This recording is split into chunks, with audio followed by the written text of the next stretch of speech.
How did two Australian filmmakers turn a $2,000 short film into a billion-dollar franchise? In 1995, two young men met each other at the Royal Melbourne Institute of Technology and developed a bond that would affect their lives forever. Leigh Whannell was and always has been an entertainer, even from a young age. Acting, writing, filmmaking, it didn't matter. He wanted a reaction. And he was damn good at it too. In college, he landed his first gig, a presenter and host for a Saturday morning TV show called Recovery. Here, he was able to interview big names such as Peter Jackson, Tim Burton, and George Clooney. After graduation, Whannell had continued his presence on Australian TV, but he was always chasing something more. Aside from a very small part in The Matrix Reloaded, Whannell found his opportunities few and far between, including a now infamous audition for Peter Jackson's Lord of the Rings. But behind the scenes, he had something much bigger planned, with that same friend he made all the way back in 1995. James Wan had a much different path to success. Born in Malaysia, Wan and his family moved to Australia when he was about 7, bouncing between Perth and Canberra, before he moved to Melbourne to attend college. A student project he wrote and directed, Stygian, made its way to the Melbourne Underground Film Festival, often shortened to MUF, where it won Best Guerrilla Film in 2000. And who else could play the clown other than his good friend Leigh Whannell? But just as soon as their acclaim came, it went just as quickly. Stygian showed at that festival, maybe had a couple more screenings here and there, but no actual release. I tried every resource I could, to no avail. So if James Wan comes across this video, go ahead and send me a copy. Nonetheless, Wan and Whannell felt their time to break into the forefront was running out. Over the years, Wan and Whannell had been writing a script for a horror film, playing off their own dreams and nightmares for the plot.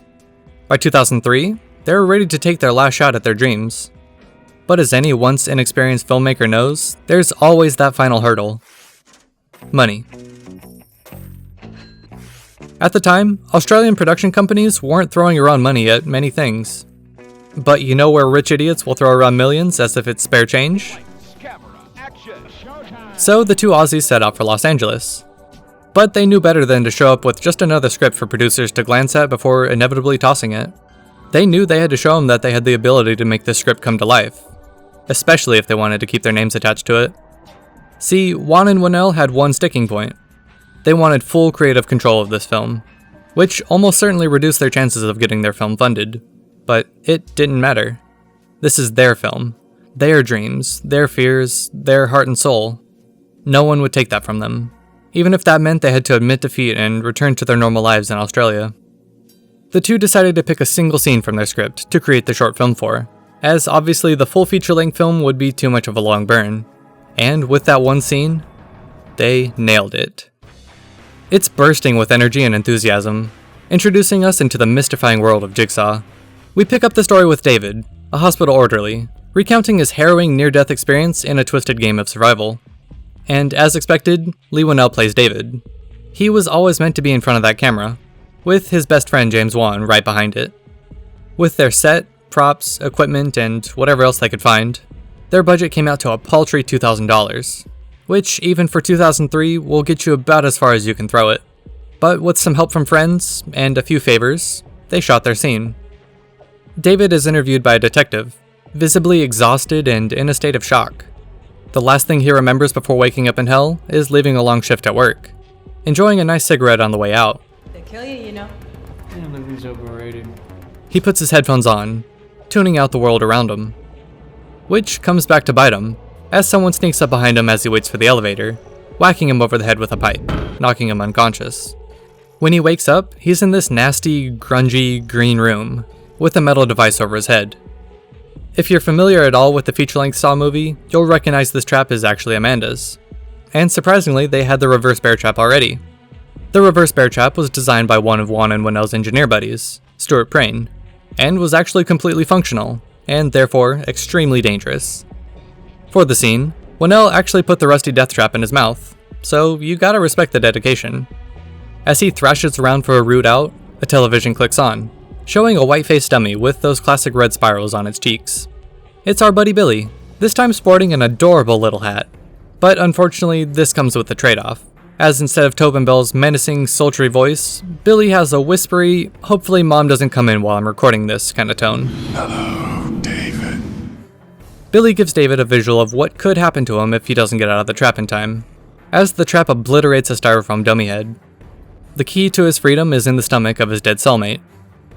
At least the classic line is still here. Live or die. Make your choice.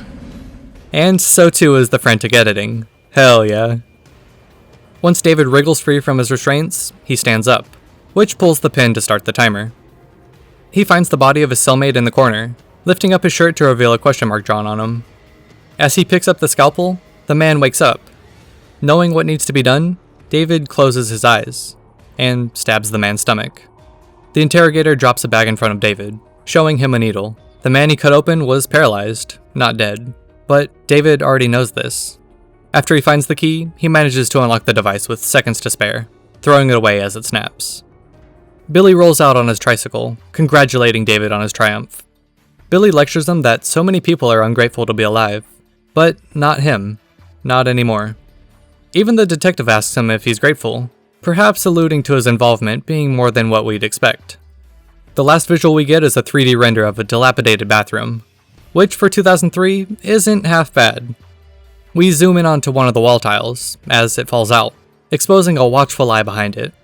As Screaming Slave by Nine Inch Nails plays us out, who composer throughout the series, Charlie Clouser, often plays for during live performances. With the short film shot, they headed out to LA.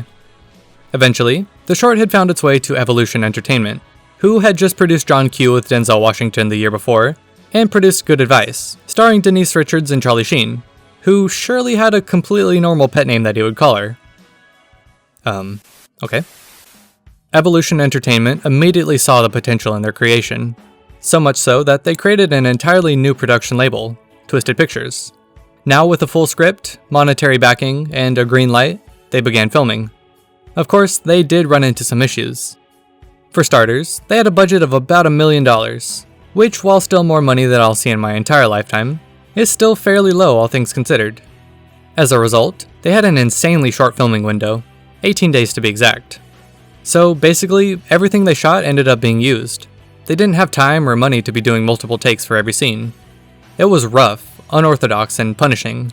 It embodied everything that the Saw franchise would become.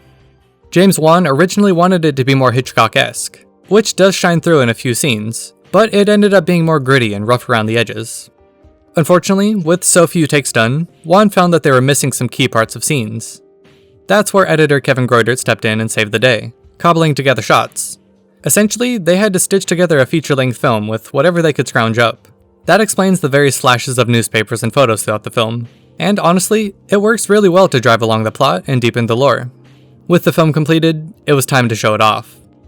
Originally, it was just intended to make its rounds at film festivals and inevitably end up at the $5 bin at Walmart. However, that all changed in January of 2004, once it showed at the Sundance Film Festival, where it garnered a lot of buzz. This buzz got the attention of Lionsgate, who became the distributor of the film. Initially, they weren't sold on it though.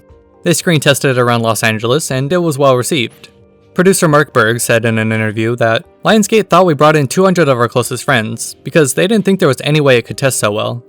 To test their theory, Lionsgate brought the film to a location they didn't reveal to the producers, Las Vegas. There would be no way for them to rig the audience now. And they didn't get the reaction they got from LA. It was even better. Lionsgate president Jason Constantine said that was the turning point to realize it could become a theatrical movie. Saw premiered in theaters in the UK on October 1st, making $11 million on that $1 million budget. By Halloween weekend, theaters all across the US were showing the hottest film of the season, eventually raking in over $100 million. Juan and Whannell had finally made it, and it's almost poetic that they decided to show it in Vegas. Juan and Whannell had their backs against the wall, and with their last gasp effort, they went all in and bet on themselves. And it paid off better than they could have ever imagined.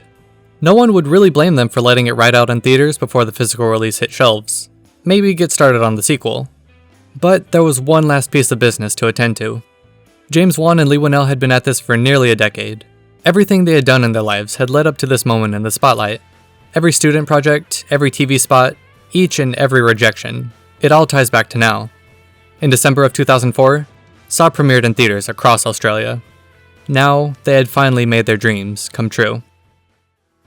For the rest of the 2000s, Saw dominated the horror genre, releasing a new film each year until 2010, which, if you've been around the channel for a bit, you might know just how much I love each of these insane movies in their own ways. While eventually Wan and Whannell withdrew from their series, the legacy and franchise they created owes all of its success to them.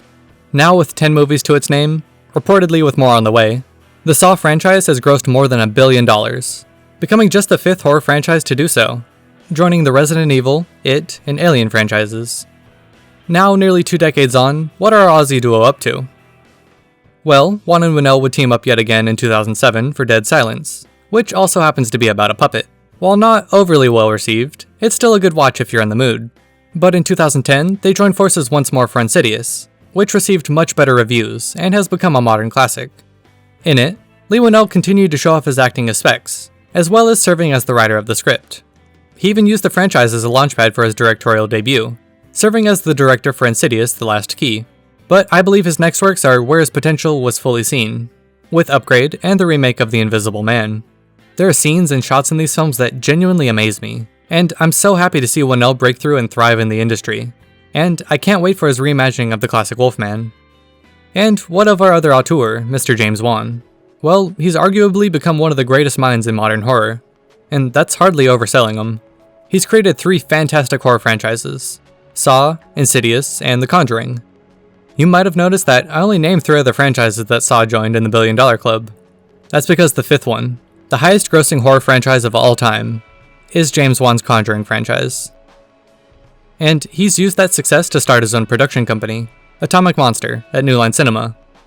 In doing so, he's been able to produce some very incredible passion projects, like the previously mentioned Conjuring franchise and all of their sequels, the amazing sci-fi neo-giallo Malignant, and the iconic Megan. But if you're not impressed by horror numbers, maybe you're more into his acclaim outside the horror sphere. He's already directed 2 films in 2 separate franchises that reached $1 billion at the box office, in Fast and Furious 7 and Aquaman, becoming the first person not named James Cameron to do so.